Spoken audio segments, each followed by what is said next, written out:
Hello, I'm Thomas and I'm the product manager for the hazardous waste discovery.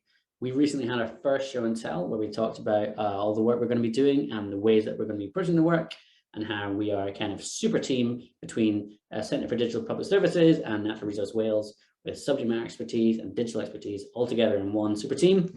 We talked about the agile ways of working that we're going to be working with and trying to embed within NRW. Going through the agile delivery phases, so discovery, alpha, beta, live, and how we're going to be working towards the digital service standards for Wales, which, if my editing skills are good enough, will be right here, right now. We also talked about how we're taking a user-centered approach.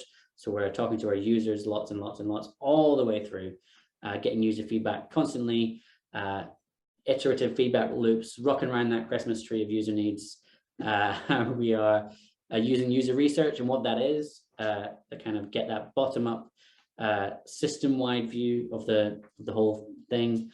How we're using smaller samples but diving deep in to kind of get into the nooks and crannies of the problems, like a rock lobster.